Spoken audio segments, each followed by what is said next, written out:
Alrighty, welcome back, everyone. We just talked about some of the different things going on with kind of the differences that's going to happen in the new Super League, in the new Super Conference era, because some coaches are going to be under some very, very aggressive expectations. And we'll just see how that adjustment happens and see if some coaches bite the dust because of it. But let's get into the transfer portal and let's talk about what has kind of happened over the last couple of weeks because there has been some craziness even after the portal has closed. We've seen some players leave the school that they were at for a couple of months and find a new place to play. We've seen a couple of commitments flip, which have been absolutely insane. But let's get into some of the commitments and then we'll get into the intel of all the guys that are still on the board, still trying to find out where they're going to play next. But let's start with Demarcus Davis, a very, very talented quarterback that was at Washington. He was a four-star in the class of 2024, so was only there for about a couple of months. Obviously, with the coaching change, he has now decided to find another place to play. He's going to UCLA, and that's an absolutely huge pickup for the Bruins and for Deshaun Foster.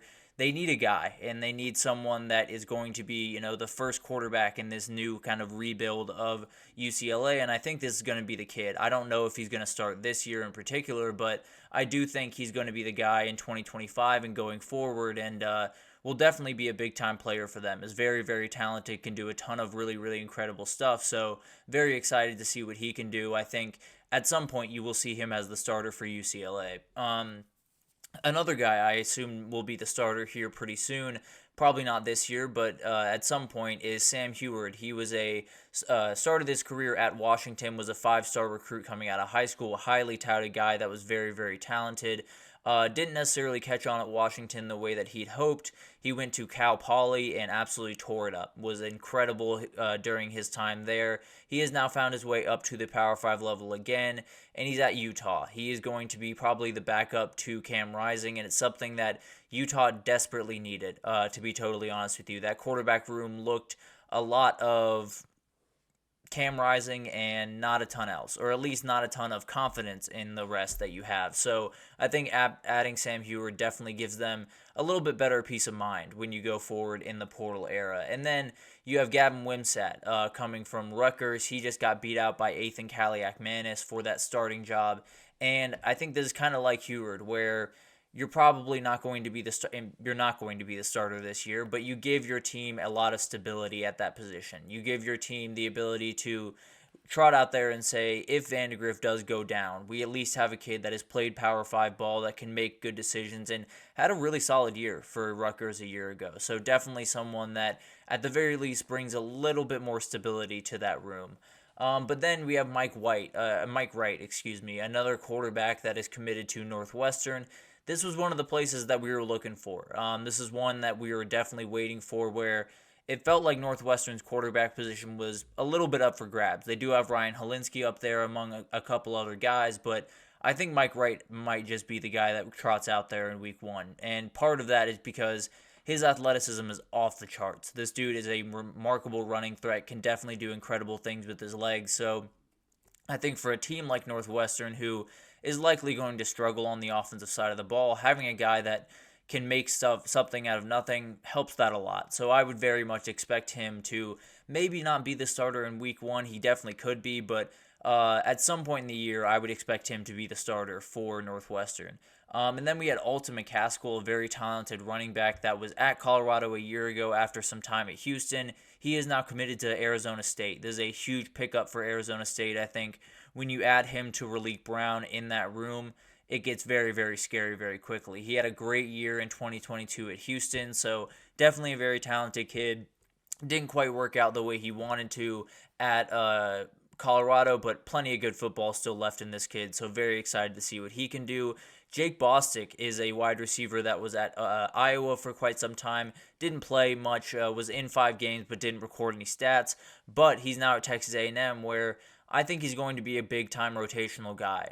They had a couple of guys come in, including Jabri Barber from Troy, but he's gone down with an injury and is likely out for a couple of months. So you need other guys to step up, and I think Jake Bostic can absolutely be that guy. So very excited to see what he can do. This Texas A&M wide receiver room is a little sneaky. It's not necessarily the most talented. It's not necessarily have that big time guy out there, but if they can put it together on the offensive side of the ball, especially with Colin Klein calling plays, it could be a really, really good group that just fits together like puzzle pieces. But then we had SMU kind of go on a little bit of a tear, especially on the offensive line, and especially from Arkansas. They got Andrew Chambly and Paris Hilton to both commit, or Paris Patterson, very, very different people. Paris Patterson and Andrew Chambly have committed to SMU. They obviously lost Branson Hickman to Oklahoma, so a huge void to fill for SMU there, and got two guys that are absolutely going to be big players for them. Both could likely start right away, and both coming from Arkansas definitely makes you feel a little bit better about the physicality that they can handle. But let's move to the defensive side of the ball, and let's start with the back end. And Austin Jordan, he has committed to TCU. This is one of the guys that found his way out of Texas, along with Terrence Brooks in that back end. So definitely a great move for him, a great place for him to end up, closer to his hometown, immediate playing time, probably a starter to be totally honest with you, and definitely still playing at a very high level of football. So great pickup for the Horned Frogs, great place for Austin Jordan to end up, and definitely is a guy that could play himself into quite a bit of money over the next couple of years. And then you had Deshaun Jones, who is probably the biggest commodity out there in terms of corners and back-end talent. He is committed to Bama. This is something that we expected for quite some time. It feels like Bama is taking kind of that Ole Miss approach where you lost all these guys. You just got to bring in a ton of bodies, and you got to hope that you can figure out the five that fit together. Now, you really only have to figure out four because Malachi Moore is very solid. I have no questions about Malachi Moore. But they've done a great job of pulling in guys that are absolutely going to help. I would be surprised if Deshaun Jones was not a huge part of the rotation, and he might even be a starter week one. That dude is incredible and definitely adds some much-needed depth to that room. Another big-time pickup at the cornerback position was Omarion Cooper making his way back to Florida State. He was at Colorado a year ago after, I believe, he was freshman year Florida State, sophomore year Colorado, and now back to Florida State.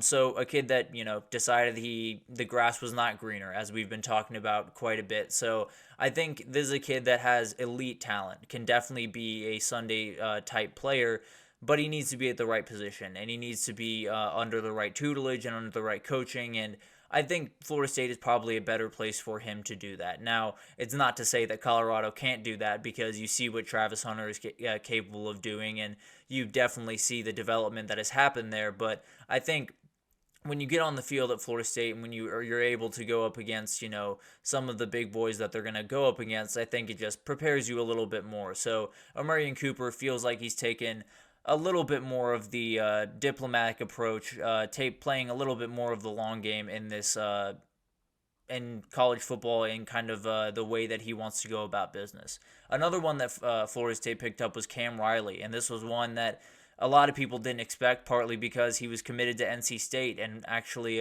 played in their spring game, I do believe, and I think he will be a player immediately for them.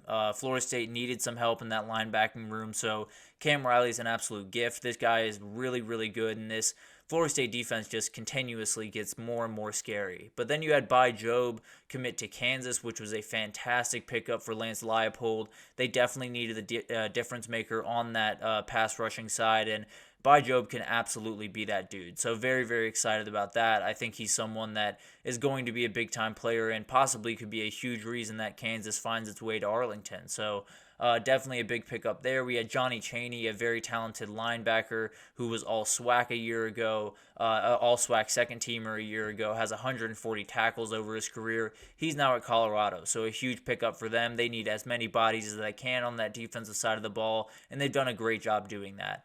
But one guy that did leave on the defensive side of the ball is Chaz Wallace. He's found his way to North Carolina State, a great pickup for the Wolfpack. Definitely lost some guys on that interior of that defensive line that you need some bodies. And Chaz Wallace is a very talented kid that definitely can give you a lot of really quality snaps. And then you have CJ West, one of the bigger defensive tackles that was still on the board as of a couple of days ago, and he is committed to Iowa. This is incredible by Curt Cignetti. I'm astounded the way that he has been able to rebuild that roster, because it's been about, I think, like 37 guys coming into that and like 35 going out. So it's just insane what has had to happen for him in 1 year, but this might be the biggest pickup of them all, because this guy is going to play immediately. He's going to play a big part immediately, and is absolutely a huge pickup for them. And then we had the big shocker, which was Jermaine Lole flipping from Oklahoma to Texas. This is something that obviously is a huge coup for Sark and company.